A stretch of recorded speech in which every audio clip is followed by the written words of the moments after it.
How'd Andrew look today? And was okay. You know, I was a little concerned we were doing some just outright running a little bit, but he loosened up. He was all right. Do you feel like you'll be good for a normal amount of minutes tomorrow, or do you have any plan in that regard? We just have to, play the game as it comes to us. Mat practice? He did some early things, but he sat, later on when we did some set work and defensive work.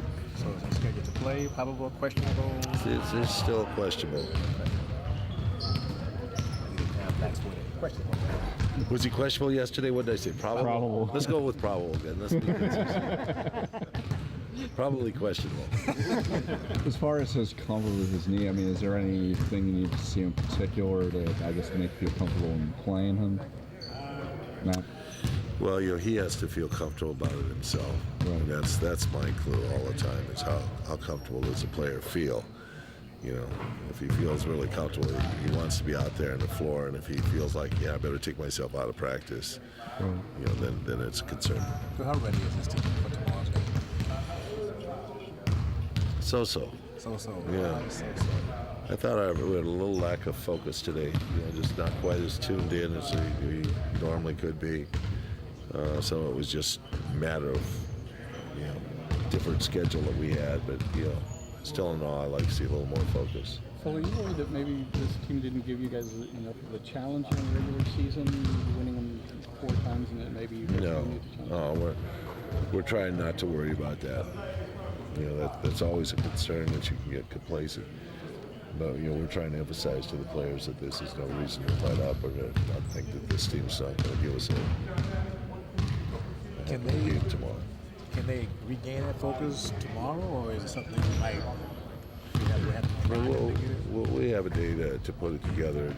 They're watching basketball and playoff basketball today and seeing what's happening to other teams. How it's so easy to step back. And Bulls almost lost down by 10. I heard that. We didn't see that, but we heard that. Would you almost welcome somebody getting upset today, just kind of drive the point home about? Well, there's enough close games and enough competitive games to know that it doesn't matter what records are when you come in the playoffs. Teams can play really well. They may not actually pull out an upset or anything else, but they're just going to give you a challenge, and that's why you have to be do the respectful thing on your opponent.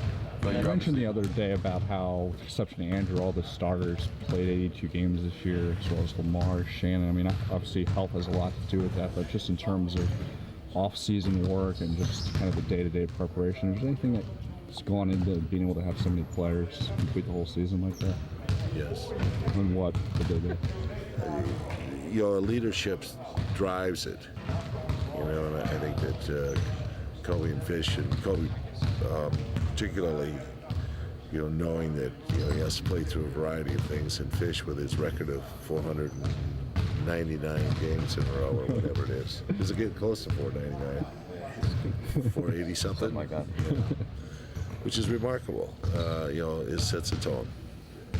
Phil, you've limited Kobe's minutes, particularly this year, and also Fisher's. Is there still a need or a look to try to make them play as few minutes early in the playoffs as possible, or is it now just as the playoffs, they can play whatever minutes they want because the offense? It's about the recovery time between games.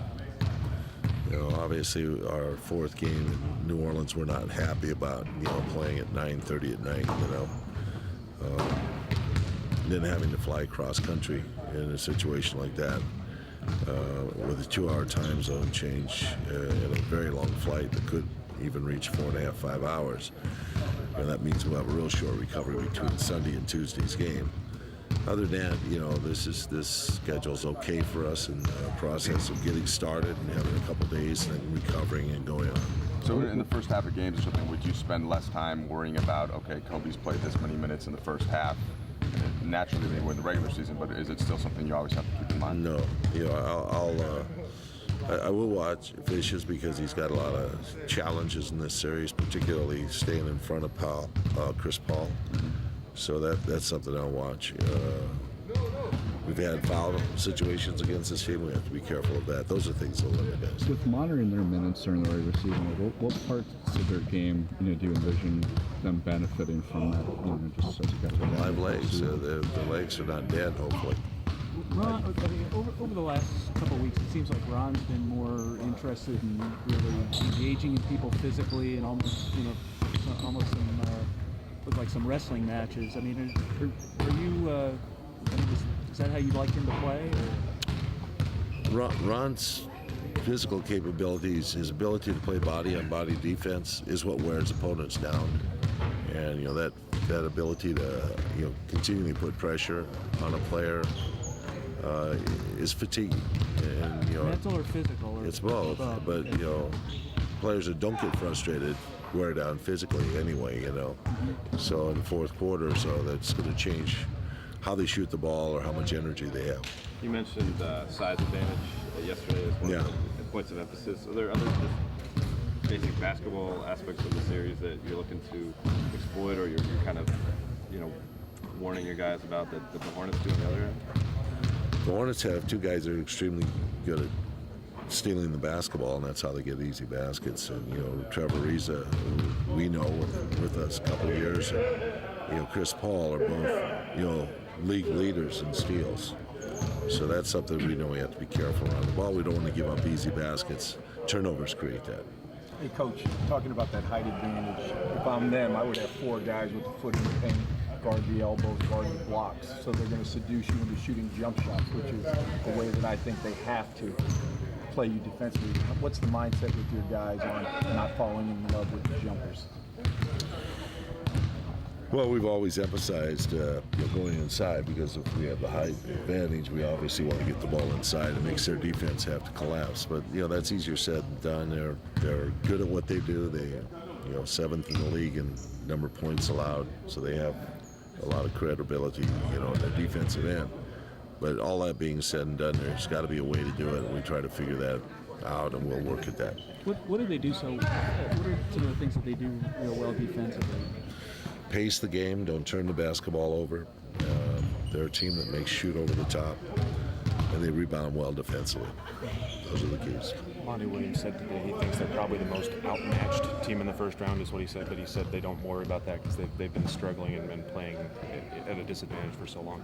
Do you admire the way he's been able to keep that team together as a rookie coach, losing West and with all the uncertainty around that franchise? He's done a very good job this year as a coach, and everybody knows that the Hornets can come out and beat anybody in the league at any time because their defense is solid, and they've got a playmaker, a general out there in the floor that takes care of the ball and gets the ball to people's hands and can have an opportunity to score. Is Bellinelli a little bit of a bellwether for them? If he shoots the ball well, it makes it a very difficult team.